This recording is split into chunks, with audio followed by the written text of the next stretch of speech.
Hello, friends, and welcome back to Stories About Entitled People. Today's opening story takes place on a packed flight where one passenger mistakes kindness for permission. But before we begin, best way to support our channel is to leave comments, like, and subscribe with a turned-on bell so you don't miss the new video every single day. Here we go. When being nice stops working on an airplane. I'll be the first to admit it. I'm someone who struggles with being overly kind and accommodating, especially on planes. I'm small, and for whatever reason, people seem to interpret that as an open invitation to slowly annex my personal space instead of paying for a seat that actually fits them. For years, I told myself it wasn't worth the confrontation. I'd fold in, shrink myself, contort my body, and silently resent the stranger beside me while telling myself I was being nice. This time, though, I was done. I knew I didn't want to keep sacrificing my comfort, and honestly, my sanity for people who clearly didn't care. I had the window seat. I boarded early, settled in, headphones on, mentally prepared for the flight. Then, right before the doors closed, she arrived. Late boarding, oversized carry-on, bulky winter coat, large purse, a shaggy blanket that looked like it belonged on a couch, not a plane. She shoved past me without a word, bumping me with her bag, then immediately started piling her things onto my side. The carry-on didn't fit under her seat, so it stayed awkwardly wedged out. The blanket was thrown directly onto my lap. Her purse landed on my feet. Before I could even process what was happening, she put on her headphones, leaned back, and closed her eyes like she had just checked into a hotel room I was somehow paying for. I moved the blanket and purse back toward her side. A flight attendant came by and explained politely that her carry-on needed to be stowed properly. She didn't respond. They repeated themselves. Nothing. They assumed she couldn't hear because of the headphones. They tapped her shoulder. Still nothing. Finally, they shook her shoulder. Only then did she grudgingly comply, acting like she was being deeply inconvenienced by basic rules of air travel. Once the attendants moved on, it happened again. Her coat slid onto my armrest, the blanket crept back over, the purse migrated to my feet like it was trying to establish residency. She was asleep now, deep sleep, mouth open, elbows flung wide, and when I leaned back to create even a little space, I was rewarded with a blast of truly awful nighttime breath. At that point, I just stared straight ahead, internally screaming. As we started our descent, she woke up, immediately grabbed her phone, and, without even looking at me, pulled the blanket back onto my side again so she could stretch out. That was the moment something in me finally snapped into place. I calmly but firmly pushed the blanket back and said, "No." She yanked it away dramatically like I just insulted her character and huffed as if I were the problem. When the plane landed, she shot up, shoved past people, and stormed down the aisle with a foul, indignant energy. No eye contact, no acknowledgement, just pure entitlement. And that's when I noticed it. Her purse, still under the seat, right where she dumped it earlier. Normally, old me would have called out, "Hey, you forgot something," reflexively helpful, even after being treated like furniture. This time, I stayed silent. Not my responsibility, not my job to rescue someone who spent the entire flight pretending I didn't exist. I watched her walk through the terminal, past the food court, and out the ground transportation doors. I have no idea how far she got without her purse, but I imagine not very far. And for the first time in a long time, I didn't feel guilty about it. Good on you. Also, doesn't it feel great when you have finally had enough and fight back? Keep that up, because these entitled jerks are getting out of control. And our second story. Karen has fenced off the path to the lake. For as long as anyone in our neighborhood could remember, the dirt path through the old pines had simply existed. No one could say exactly when it first appeared.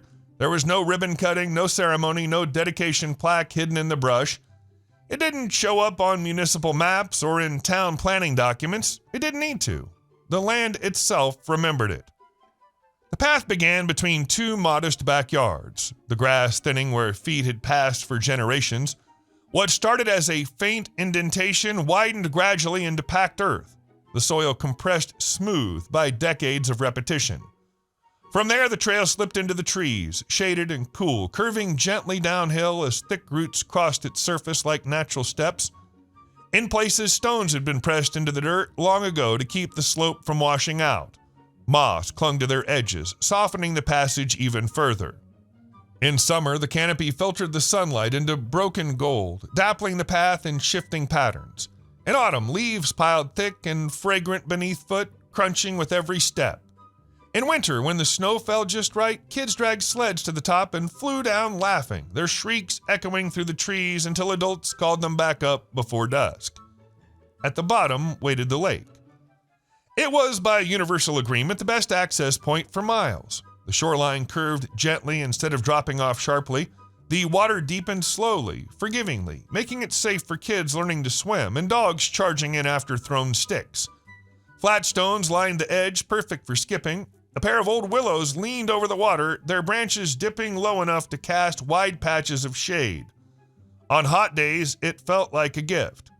This was where birthday picnics happened, where teens gathered at dusk, pretending not to watch each other too closely, where older neighbors set up folding chairs and fished in companionable silence. The path was never locked, never fenced, never questioned. It wasn't owned in the way people usually meant ownership. It belonged in the neighborhood the way traditions do, through use, through care, through quiet mutual understanding. Every spring, someone would mention clearing winter debris, and a few neighbors would show up with rakes and gloves. Fallen branches were dragged aside, washed-out sections were packed back down. In the fall, leaves were cleared so no one slipped on damp clay. No one invoiced anyone else, no one asked permission. It was simply understood. That understanding held for decades, until a Tuesday in June.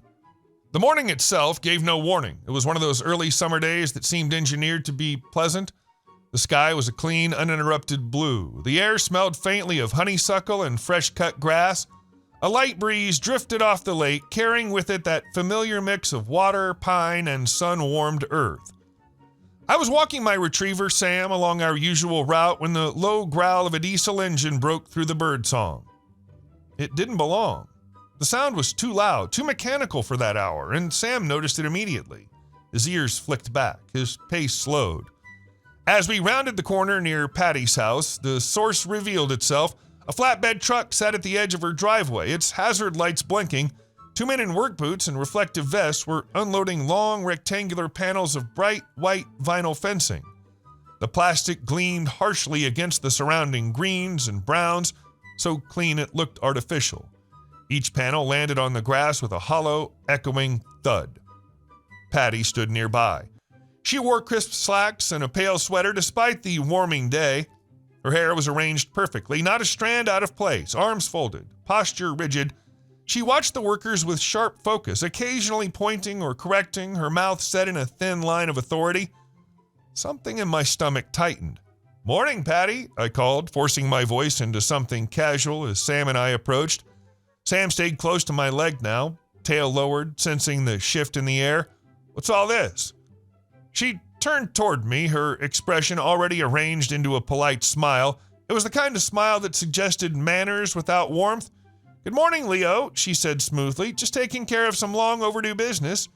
"Business?" I glanced at the growing stack of fence panels. "Looks like a lot of it." She nodded, clarifying a property line. My stomach dropped. "Clarifying?" I asked. "What does that mean?" "It means removing ambiguity," she replied. "Ambiguity invites misunderstanding and trespass." The word trespass landed with deliberate weight. "The path," I said, gesturing toward the trail entrance a few yards away. "You're not talking about the path, are you?" Her smile thinned, then disappeared altogether. "I am." "You can't be serious." "It's on my property," she said flatly. "A professional survey confirmed it last week. The entire corridor falls within my legal boundaries. I've been far too lenient, allowing a prescriptive habit to be mistaken for a right." Sam let out a small whine. "The path is older than both of us combined," I said, heat creeping into my voice despite my effort to stay calm. "Everyone uses it. Everyone always has. My kids learned to ride bikes there." "Forever isn't a legal term," she replied crisply. She turned slightly, already disengaging. "There's no recorded easement on my deed. Sentiment doesn't override property law." One of the workers started the auger. The machine roared to life, biting into the soil with a harsh mechanical scream that echoed through the trees. Birds scattered. Sam flinched. I stood there for another moment, staring at the ground where the first post hole was being drilled before turning away. By noon, it was done. The fence stood straight and unyielding, cutting cleanly across the path like a wound stitched shut. A metal gate occupied the center, secured with a thick chain and padlock. Hanging from it was a freshly printed sign, laminated in bold, "Private property, no trespassing, surveillance in use. Violators will be prosecuted." For added emphasis, Patty had mounted a small dome security camera on a nearby pine tree. Its red LED blinked steadily, watching nothing and everything. The Commons had become a checkpoint. The reaction across the neighborhood was immediate. Mr. Gay was the first person I saw standing there after the fence went up. He lived in his house since the early 1970s and walked that path nearly every morning, rain or shine, to fish from his small rowboat. That afternoon, he stood in front of the locked gate with his tackle box resting on the ground beside him. He didn't speak. He just stared. His hands trembled slightly on the handle of the box, and his face looked smaller somehow, like something essential had been taken out of the world without warning.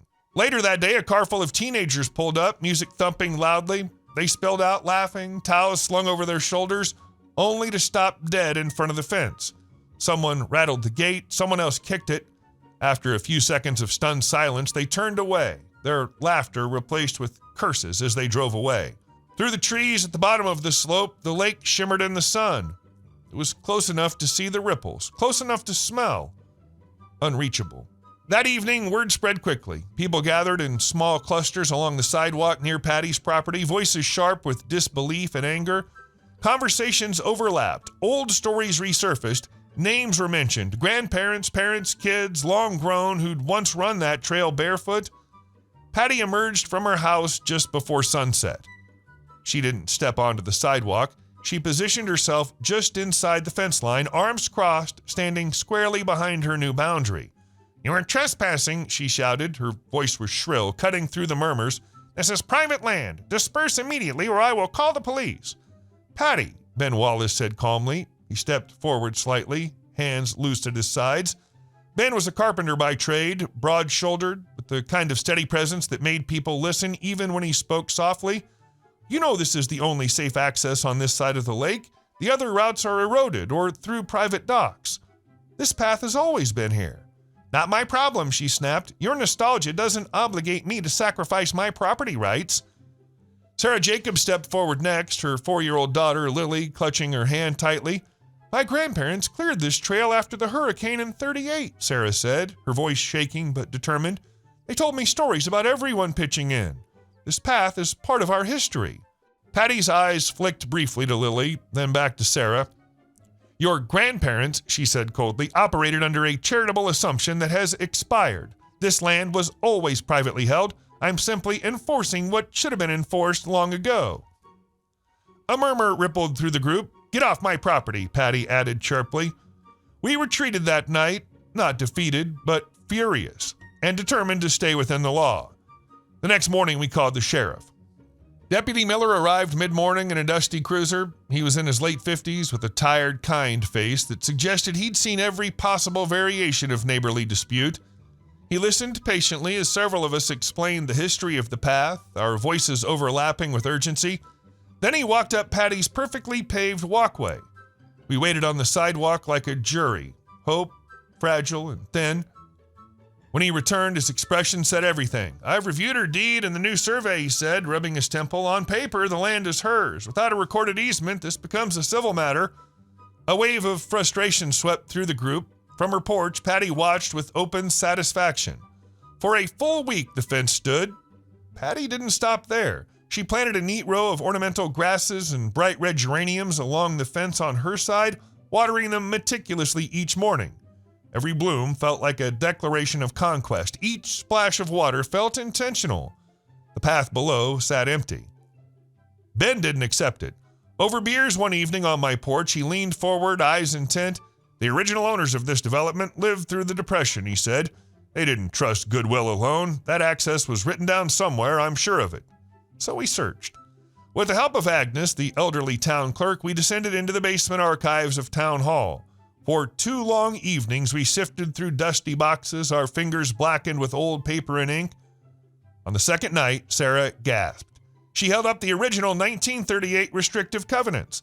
Article 7 established a 10-foot pedestrian easement along the southern boundary of Lot 14, Patty's lot. The language was clear, perpetual, binding. We made certified copies.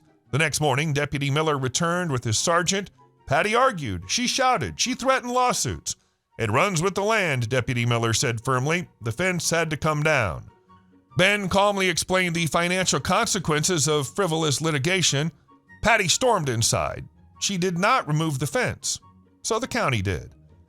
The next afternoon, a public works crew arrived. Vinyl cracked. Posts came loose. The fake camera was tossed into the truck. The operation took less than half an hour. The path lay open again. Mr. Gabe walked it that afternoon, tackle box in hand. Sarah's daughter ran ahead shouting that they were going to the lake again. That evening, we gathered quietly by the shore. No speeches, just a small fire, water whispering nearby. She thought she could own a horizon, Ben said softly. She thought the law only went as deep as the newest paper, I replied. The fence was gone. The path was just a path again, held by memory, law, and belonging. Some promises run deeper than surveys, and they endure. This is why people say don't confuse quiet with weak. Patty assumed that because no one fought her immediately, she'd won, but everyone just switched gears and did it the smart way. The moment that old easement showed up, the whole thing was over. She just didn't know it yet. I also love that there wasn't some dramatic confrontation at the end. No speeches, no shouting, no viral meltdown. Just officials showing up, fence coming down, path reopening. That's way more satisfying than a screaming match. She tried to own something that never belonged to her alone. The paperwork remembered. Hey guys, thank you all for watching the video. I'll see you in the next one.